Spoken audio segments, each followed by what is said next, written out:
বন্ধুরা, এই শীতকালে কি আপনি নিকো পার্কে ঘুরতে যেতে চান কিন্তু বাজেটের কোথাও না কোথাও সমস্যা? তাহলে কিন্তু আজকে আপনাদের যেখানে নিয়ে এসেছি সেটা কিন্তু নিকো পার্কের পুরো ডুপ্লিকেট, কিন্তু পকেট ফ্রেন্ডলি।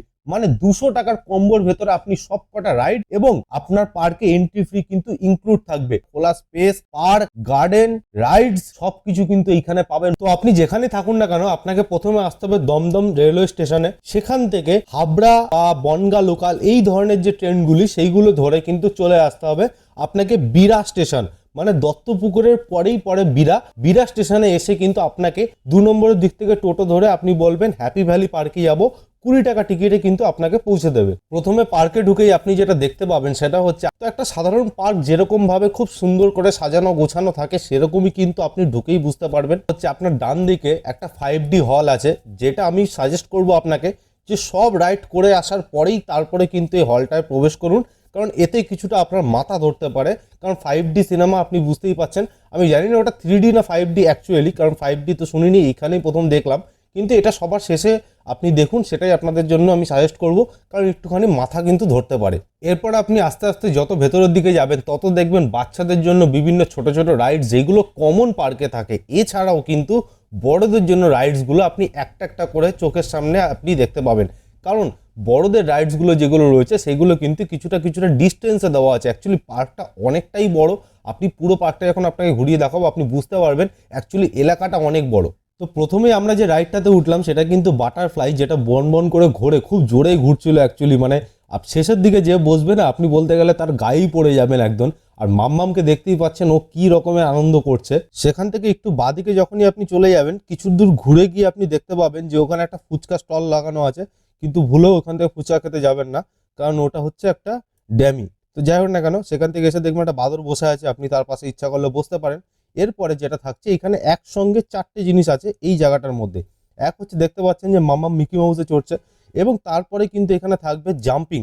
এই জাম্পিং এর পিছনেই রয়েছে কিন্তু গেম জোন, আর তার পাশেই রয়েছে হচ্ছে হান্টেড হাউস। এই হান্টেড হাউসের একটা গল্প আছে, সেটা আপনাদের আমি পরে বলবো।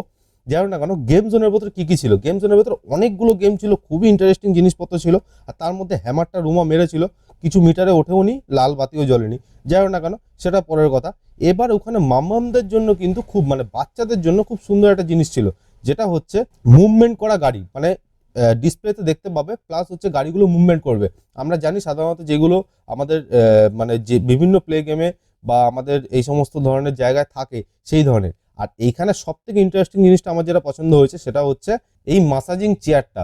কারণ এই মাসাজিং চেয়ারটা আমার এত সুন্দর লেগেছে, ভাবছিলাম তো বাড়ির জন্য একটা কিনে নিই, কারণ বসে ঘুমই পেয়ে যাচ্ছিল আমার, এত সুন্দর করে ম্যাসাজ করছিল। যাই না কেন, ওখান থেকে বেরিয়ে আসলাম, বেরিয়ে এসে কিন্তু আবার উঠলাম ছোটদের টয় ট্রেনে। ছোটদের টয় ট্রেনে আমাদেরকে উঠতে দেয়নি, বাচ্চাকে নিয়ে রুমাকেই উঠতে দিল একজনকে। এই ট্রেনটা কিন্তু ছোটদের, বড়দের টয় ট্রেনও রয়েছে, সেটা আপনাদের দেখাবো পরে গিয়ে। এটা কিন্তু একদম মানে 5 বছরের নিচে অবধি বাচ্চাদের জন্য টয় ট্রেনটা রয়েছে। সেখান থেকে আমরা চলে গেছিলাম বোটিং এর জন্য, কারণ রাত্রেবেলা বোটিং করার থেকে আমরা ভাবছিলাম সবকটা রাইড কমপ্লিট করতে পারবো কিনা। অ্যাকচুয়ালি টাইমিংটা আপনাদের জানানো হয়নি, টাইমিংটা হচ্ছে সকাল 10টা থেকে সন্ধ্যে 7টা পর্যন্ত কিন্তু এই পার্কের টাইমিং। এরপরে কিন্তু আপনি আর কোনো রাইডই চড়তে পারবেন না। সেই জন্য আমরা কিন্তু তাড়াতাড়ি, যতটা তাড়াতাড়ি সম্ভব কিন্তু সবকটা রাইডকে চড়ার ব্যবস্থা করছিলাম। তো বোটিং করলাম এখানে কিছুক্ষণ, বেশ কিছুক্ষণ বোটিং করেছি, প্রায় আধা ঘন্টা কাছাকাছি। আমাদেরকে কেউ ডেকে বলেও নি যে বোট আপনার টাইম হয়ে গেছে, আপনি বোট ফেরত দিয়ে যান, বরঞ্চ আমরাই লাস্টে বিরক্ত হয়ে গিয়ে বোট রেখে দিয়ে চলে এসেছি। এরকম একটা কন্ডিশন। যাই না কোনো, কেউ আপনাকে ডিস্টার্ব করবে না, পার্কের অথরিটি যথেষ্ট ভালো মনে হয়েছে আমার, কোনো দিক থেকে আপনাকে কোনো ডিস্টার্ব করার মতন জায়গায় আপনি পাবেন না। তো যাই না কেন, এখান থেকে বোটিং ফোটিং করে কিন্তু আমরা বেরিয়ে গেলাম নেক্সট যে রাইডগুলো আছে সেইগুলোকে কভার করার জন্য। এবার যে রাইডটা আসবে সেই রাইডটা আপনাদের কিন্তু খুব পছন্দ হবে, আমি জানি। আপনারা যদি ইয়ং ছেলে মেয়ে হন তাহলে গেলে হয়তো একবার অবশ্যই ট্রাই করবেন। তো যেতে যেতে কিন্তু সেখানে দেখলাম বেশ সুন্দর করে গোলাপের বাগান করা হয়েছে। যাই না কেন, সেখান থেকে চলে আসলাম যেই রাইডটার কথা আপনাদেরকে বলছিলাম, সেটা হচ্ছে এই যে মানে এটা কি বলে, বুল রাইড। বুল রাইডে যেটা ওখানে কোনো নাম প্লেট ছিল না যে আমি আপনাকে সঠিক রাইডের নামটা বলবো। মোটমাট একটা বুল, তার উপর আমরা বসেছিলাম, তাহলে হয়ে গেল বুল রাইড। তো বুল রাইডের ওপরে কিন্তু প্রথমে বাবুসোনা উঠলো। বাবুসোনা যখন ছিটকে ছিল, ওকে সলিড ছিটকে ছিল। আপনাদের দেখে মনে হতে পারে যে জিনিসটা খুব আস্তে ধীরে নড়ছে বা আস্তে ধীরে করছে। আপনি একবার গিয়ে যদি বসেন তাহলে আপনি বুঝতে পারবেন জিনিসটা যতই আস্তে নড়ুক না কেন, জিনিসটাতে এত সহজ না বসা, কারণ মারাত্মক স্লিপ। আমিও যখন গিয়ে বসলাম না, আমি কোনো রকমে বসতেই পারছিলাম না, এত স্লিপ। মানে আপনি যদি কখনো ট্র্যাকস্যুট প্যান্ট পরে যান, আপনি নর্মালি বসতে পারবেন না ওর উপরে, এতটা স্লিপ আছে মালটা। কিন্তু যার না কেন এরকম আপনাকে একটা হালকা হালকা ঘোরাবে, ঘুরিয়ে তারপর যখন একদম সোজা লম্বা টানটা দেবেন না, তখন আপনার দ্বারা ব্যালেন্স রাখা সম্ভব হবে না। তবে আমি ছিটকে পড়িনি, বাবুসোনা যেমন ছিটকে চলে গেছিলো, কারণ আমার ওয়েটটা বাবুসোনার থেকে যথেষ্ট বেশি, তাই জন্য আমি ছিটকাইনি। যাই হোক না কেন নিজের মতন করে নেমে গেছিলাম, কিন্তু মজা হয়েছিল। এরপর ওখান থেকে বেরিয়ে এসে যে দোলনাটা আপনি দেখতে পাচ্ছেন এইটা ছিল, এই রাইডটা কিন্তু এই ঘোড়াটা নয়, পিছনে যেটা ওপর নিচ করছে সেই রাইডটার কথা বলছি। এই রাইডটা কিন্তু সত্যি কথা বলতে আমাদের মধ্যে কারোর সাহস হয়নি যে এই রাইডটাতে আমরা বসি, কারণ রাইডটা আমাদের প্রচণ্ড ভয় লাগছিল। আমি এমনিই ভয় পাই এই সমস্ত থেকে। আর যাই হোক না কেন এই রাইডে চড়ার মতন আমার কোনো ইচ্ছা ছিল না, আর আমি চড়বও না, তাতে আমার টাকা জলে যায়। যাক, আপনারা যদি সাহসী হন তাহলে অবশ্যই এসে এই রাইডটা একবার চড়ে যাবেন। আমার দেখে যদ্দূর মনে হচ্ছে খুব ভালো লাগছিল, কিন্তু ব্যাপারটা হচ্ছে আমি সব থেকে বড় ভয় পেয়েছিলাম তার একটাই কারণ, কারণ যারা তখন চোর ছিল এত জোরে চিল্লাচ্ছিল যে ওদেরকে দেখেই আমার অবস্থা খারাপ। তো যার না কেন লাস্টে ঘোড়াতে উঠলাম। এখানে কিন্তু মাম্মাম কিছুটা ভয় পেয়েছিল। অ্যাকচুয়ালি ঘোড়াটা ঢক ঢক করে মানে এমনভাবে নিচে নামছে যে আপনি মানে বসলে বুঝতে পারবেন। প্রথম দিকে আপনারও হয়তো একটুখানি কেমন কেমন লাগবে, তারপর যেন ঠিক হয়ে যাবে, কিন্তু ও তো বাচ্চা। আর যদিও মাম্মাম কিন্তু এমনি নর্মাল খুব সাহসী। যার না কেন ওখান থেকেই কিন্তু এই যে আপনাদেরকে বলেছিলাম না বড়দের টয় ট্রেন, এই বড়দের টয় ট্রেনটা কিন্তু পার্কের পিছন দিকটা পুরোটা আপনাকে ঘুরিয়ে দেখায়। তো এই টয় ট্রেনটাতেও কিন্তু আমরা তারপরে উঠেছিলাম, কারণ যেহেতু এই দিকের মোটামুটি সব রাইডই কমপ্লিট করে ফেলেছিলাম, আর তো রাইড ছিল না, তাই জন্য কিন্তু পরে এই টয় ট্রেনটাতে আমরা উঠেছিলাম।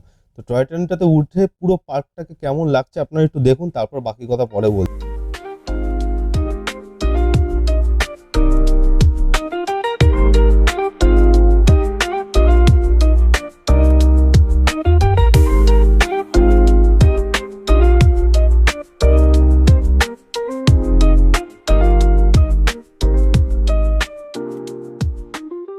ওখান থেকে এসে কিন্তু তারপরে বাচ্চাদের জন্য একটা ছোট জায়গা ছিল, যেখানে কিন্তু ওদের যে ছোট ছোট দোলনাগুলো সেইগুলো কিন্তু ছিল।